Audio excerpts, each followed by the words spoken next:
तो अब हम देखते हैं पहला स्ट्रेट लाइन का इक्वेशन क्या है। पहली कौन सी स्ट्रेट लाइन है, देखिए इक्वेशन ऑफ कोऑर्डिनेट एक्सिस। भी हम कार्टेशियन स्पेस बनाते हैं तो हम दो एक्सिस बनाते हैं, एक एक्स एक्सिस और एक वाई एक्सिस। एक्स एक्सिस का इक्वेशन है, क्योंकि अब एक्स एक्सिस जो है वो एक स्ट्रेट लाइन है और वाई एक्सिस भी एक स्ट्रेट लाइन है, तो स्ट्रेट लाइन का एक कुछ इक्वेशन तो होगा।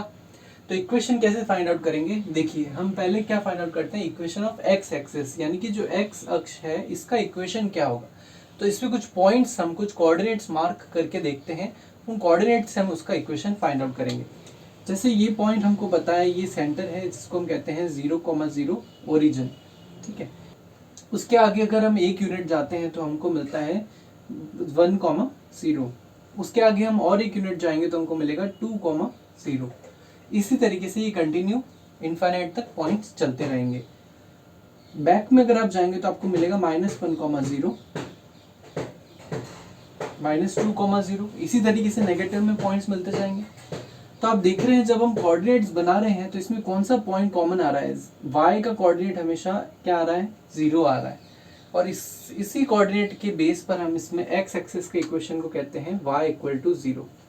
तो ये जो x एक्सिस का इक्वेशन होता है वो क्या होता है, y = 0 होता है।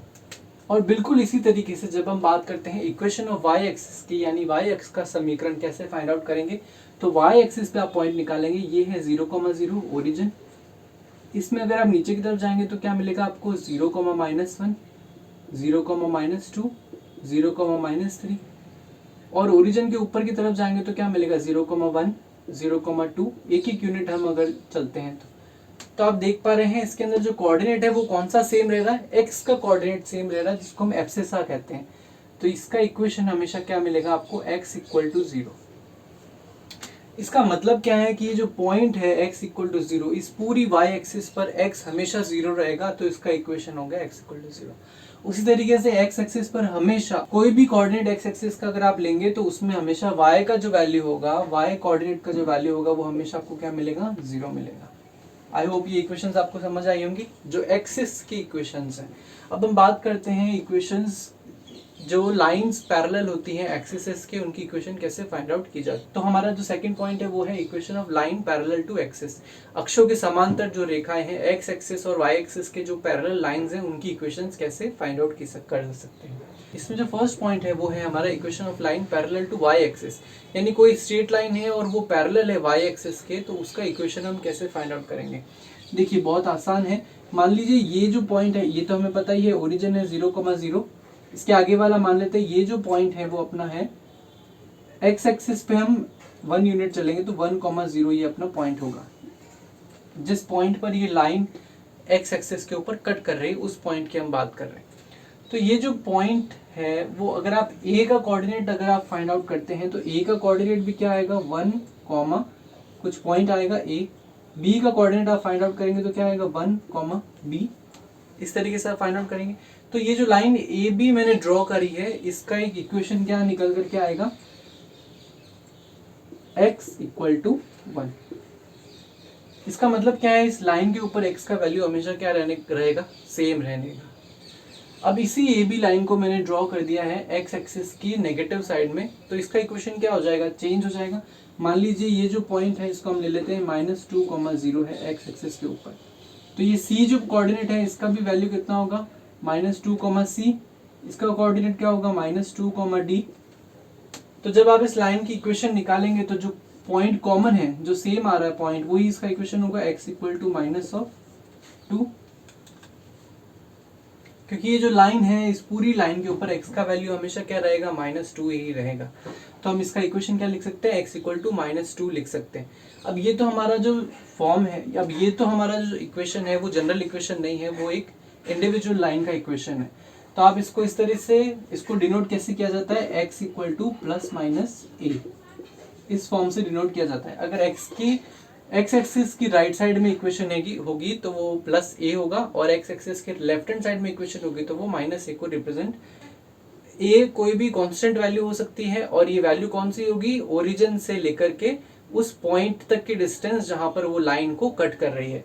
जैसे अभी ओरिजिन से लेकर के ये डिस्टेंस कितना है हमारा, 1 है। इधर ये ओरिजिन से लेकर के डिस्टेंस कितना है हमारा, -2 है।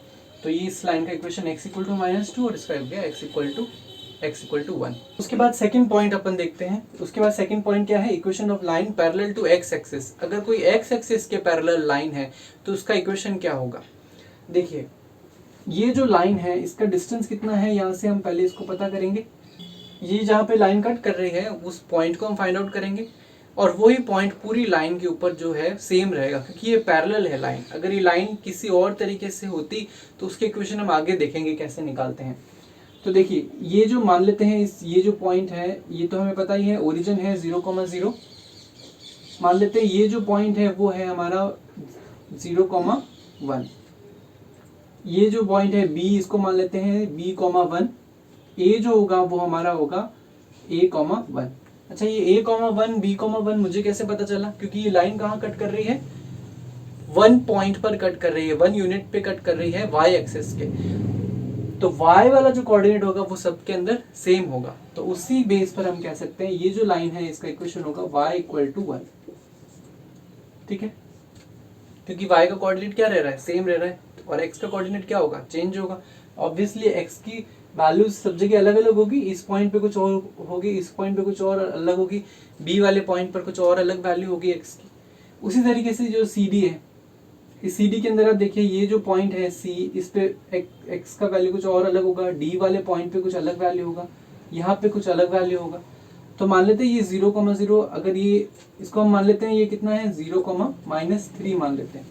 तो D पॉइंट क्या आएगा आपका, D पॉइंट पर y का वैल्यू हमेशा सेम रहने वाला है और x का वैल्यू क्या होगा, चेंज होगा। तो ये क्या हो जाएगा D,-3, ये क्या हो जाएगा C,-3। आप देख पा रहे हैं यहाँ पर जो -3 है वो कांस्टेंट है, वो सेम रह रहा है, क्योंकि वो लाइन क्या है -3 के ऊपर ड्रॉ की गई है, -3 y इक्वल टू -3 पे। तो ये जो लाइन है इसका इक्वेशन हो जाएगा y इक्वल टू -3। तो अगर ये लाइन को हम अगर x एक्सिस के नीचे ड्रॉ करते हैं तो वो सारी नेगेटिव वैल्यूज हमको देती है, और ये लाइन अगर पैरेलल जो है वो उसको x एक्सिस के ऊपर ड्रॉ करते हैं तो वो हमको सारी पॉजिटिव वैल्यूज देती है। तो इसका जो जनरल इक्वेशन हो जाएगा वो होगा y equal to +-b। b कौन से डिस्टेंस को डिनोट करेगा, ओरिजिन से उस पॉइंट तक की डिस्टेंस जहां पर जो लाइन पैरेलल है एक्सिस के वो ड्रॉ कट कर रही है एक्सिस को। ठीक है, जैसे अब यहाँ पर ओरिजिन से लेकर के ये डिस्टेंस कितना है, 1 है, तो ये b किसको डिनोट कर रहा है, y इक्वल टू +1 को, क्योंकि x एक्सिस के ऊपर ड्रॉ की गई है। उसी तरीके से ये नीचे वाली डिस्टेंस कितनी है, -3 है और नेगेटिव में है, तो इसका इक्वेशन क्या लिखा है, y इक्वल टू -3 हमने लिखा है। आई होप आपको ये समझ आया होगा। इस वीडियो में इतना ही। अगले वीडियो के अंदर हम देखेंगे एक नई और टाइप, उसका डेरिवेशन और उसके ऊपर बेस्ड कुछ क्वेश्चंस। Thank you.